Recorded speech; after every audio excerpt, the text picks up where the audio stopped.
So I've done a few videos in regards to BandLab recently because there's a lot of AI tools that can really help musicians with various things like mixing, etc., or starting a new song. In this video, we're going to be looking at the mastering tool. Now, I've been using this free tool for so long. All you need to do is you need to sign up, and you can have a Facebook account, Google, Apple, the usual. And once you're actually logged in, you're able to use the tool, and it is free. So you can go to bandlab.com/mastering. Okay. Now, I've been using this tool, no joke, probably about 4 years. I use this default to master my own music as the artist Cyber Monday. Now, what you do, it basically says fast, high quality online mastering, and it's actually got better. Instantly master your tracks with the world's leading online mastering service. Hear the difference mastering can make with the fastest, best sounding and free artist driven mastering tool. So if you don't know, to make your songs sound as good as they possibly can be, mastering is a requirement really once you finish the track in its entirety. So what I generally do is I export a normal radio mix of a track, then I will do an instrumental version, and I'll do a gig version, and then I'll master those 3 files, and you're able to do that here. Now, you've got this online via bandlab.com/mastering. You've also got the app as well, because as you can see here, it says video export for mastering is now available on mobile. So if I go to the mobile, you can see mastering is in purple in the middle of the screen. When I click on that, you've pretty much got the same interface. You do have an ellipse button.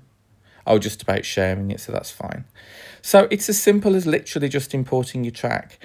But if I go back to that screen, the web page, it says your music, your sound.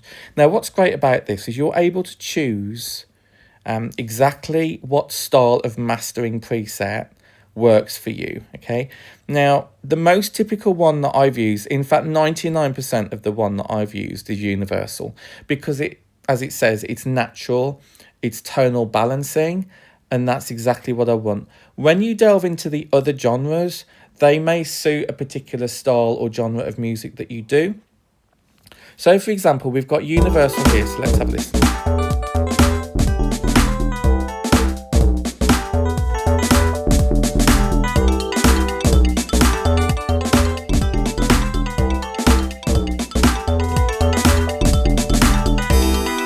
Can you see how much better that sounds with the mastered version? Let me check out Fire for you. Mastered. Original. Yeah, the bass is a lot more dominant. Mastered again.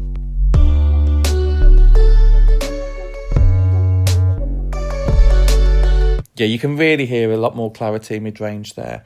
Then you've got a clarity one, which is about light dynamic expansion.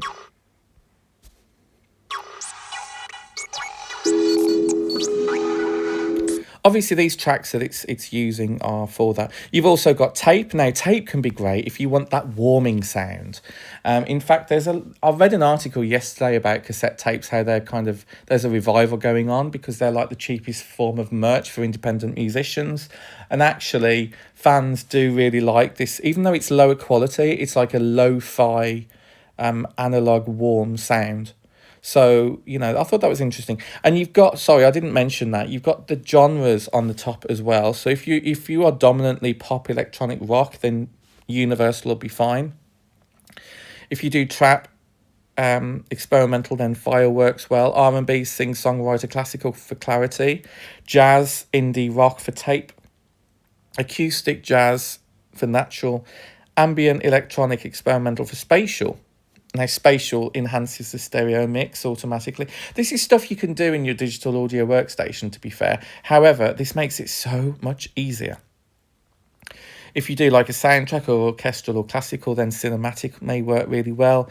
And you've got hip-hop, trap, and R&B is punch, which is energetic bass combined with boosted highs. They've used world-class artists and engineers to kind of train the AI model how to master this. And as it says at the bottom, it is free, which is just brilliant. It's unlimited as well, and it's fast, and it is really fast, and it's got better in terms of that. So let's have a good look now. So import your tracks. Oh, that's taking me straight to the app, which is fine. So I go import, browse files. I'm just going to do one as an example. And literally the interface is ready straight away.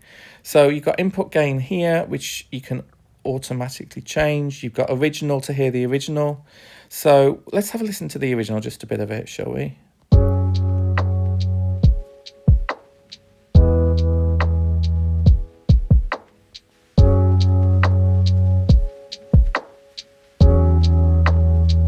And I can change.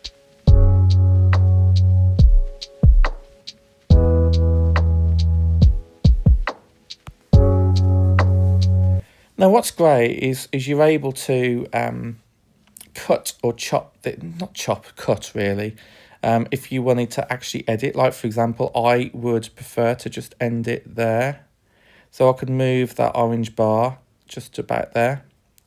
The white one is where you're currently listening, which is good because if you want to really focus on like a section like the chorus or whatever, you can just focus on that by just clicking on where you want to listen and press play, and it'll go straight from there. You do have an intensity level. Now, I don't normally change that on my mastered version. I leave it as normal. It is possible to over master your music, so you need to be really conscious of that as well. And then all you do, once you're happy, you just click on export, and then you can save it to files, which is great. And then you can just add another song, and you've then got your kind of history of your current session. You're able to share privately as well if you really want to do that. You can make it public. You can copy the private link if you just want to share it to someone, or you can download. But yeah, I have been using this tool for a good 3-4 years, and I do highly recommend it. Saved me a ton of money. I think it's absolutely brilliant. I've 90% been happy with the results. Sometimes I've used alternative tools, but certainly from a free mastering point of view, I don't think anything beats this. So yeah, so check it out at bandlab.com/mastering, or download the app and then you can check it out. All right, I hope you enjoyed this. Catch you on the next one. Take care. Bye.